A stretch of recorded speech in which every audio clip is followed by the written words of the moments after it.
was a young cowboy.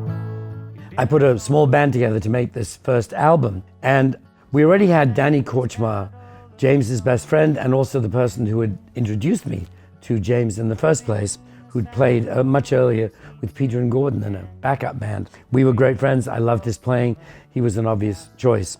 I found a drummer called Russ Kunkel, whom I first heard play at a John Stewart rehearsal.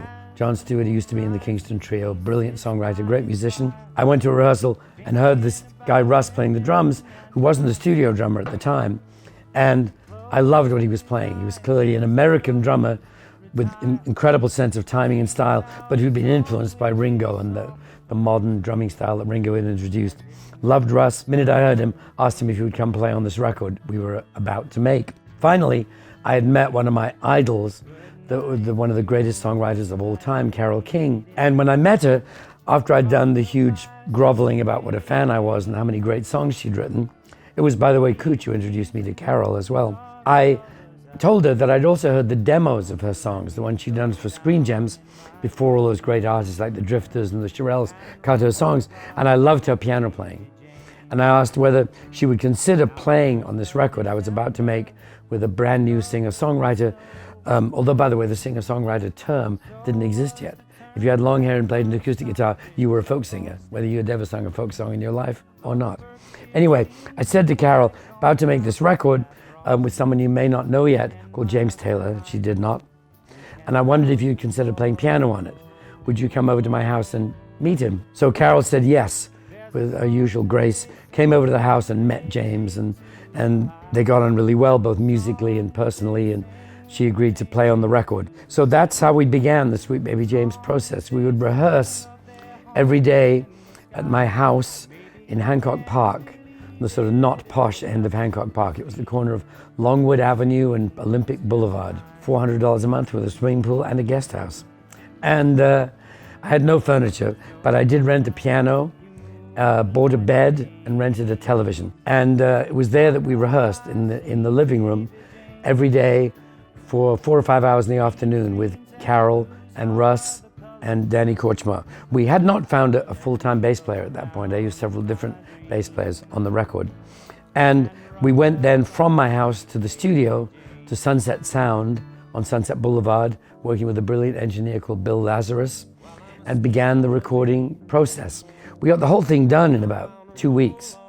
It was a very fast album. His preceding album, the Apple one, had been quite complicated with a lot of overdubs. But in this instance, we really wanted to keep it simple, and I wanted to make James's guitar and his brilliant guitar playing and his astonishing writing and singing it to the heart of the whole thing. And we had the right musicians. So we began. I don't remember the order we cut the songs in, but it has been fascinating in the course of this remastering process to look at the record and remember kind of who played on what and so on. Essentially, it was James and that little group on every single song. Used a few different bass players. Randy Meisner, who became an Eagle, of course, who I first heard when he was playing in Linda Ronstadt's band, I think. Great bass player. And John London, a really good bass player I'd also met, who played on some of the tracks. One track that stands out as being a little bit different is Fire and Rain, because on that, neither of those bass players played. James had an idea, there was a brilliant idea, and it was completely his, that we would try bowed bass, arco bass, upright bass, on that song. I didn't know anybody in LA at this time. I was learning my way around. I'd been recommended this engineer, Bill Lazarus, who was terrific. I asked Bill who we should get to play upright bass, and he said, oh, the great guy in town is Bobby West. Bobby Wild Wild West. And I went, yes, absolutely. And Bobby Wild Wild West arrived with his bass in this huge case engraved on the top. Bobby quotes Wild Wild West, and we knew we'd made the right choice, and he was fantastic. And he played bowed bass on the whole of Fire and Rain. There is no regular electric bass. If you think about it, it's all those big droning notes under the chords and the drone that kind of goes through the whole verse, sitting on a low, whatever key the song's in, I can't remember, so long ago. And we doubled the bass, which is why it's got that slightly flangey, kind of odd, phasey sound to it, which is, I think, very cool.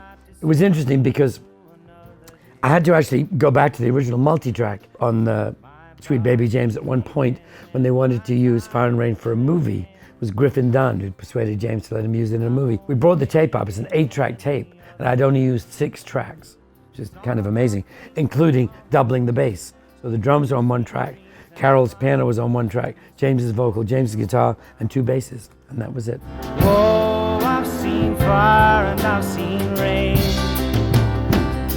I've seen sunny days that I thought would never end. This remastering process has been kind of amazing because it's just listening to it that closely, you know, to all these albums, the first few albums that I did. I've just remembered a lot and learned a lot, and it's been an interesting process. I mean, on this album, on Sweet Baby James, there's some pedal steel on a couple of tracks, which is Red Roads, Anywhere Like Heaven, which is one of my favorite songs of James's, Steamroller, those crazy brass arrangements, a guy called Jack Beelan. I'd seen his band somewhere playing in LA and asked him if he'd like to do the arrangements. And it was really interesting. It's like it's an almost big band arrangement, which I liked.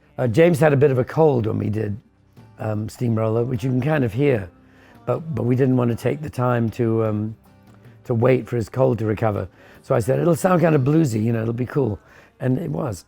Suite for 20G is the only song that I ever played a role in naming, because there was a point where we needed to finish the record and James had run out of songs. And we needed the record because we'd actually made the record deal that I'd made was that James got $20,000 up front and $20,000 on delivery of the finished album. And we needed the money. We'd already spent the first 20 and we needed the money. So James said, you know, he didn't have songs left. But I remembered him playing me some fragments that he'd been working on. And I said, well, can you play me what you got? And he played me these 3 separate fragments, all of which were very good. And it's my recollection that it was my idea, but it might well have been his. One can never be sure. But collectively, we decided to string those fragments together. And also my recollection is that this was the only song I ever helped to title, because he did wonder what to call this conglomeration of 3 tunes rolled into one. And I said, well, it's kind of a suite, you know, call it Suite for 20G. When I catch a common cold, wanna hear a saxophone.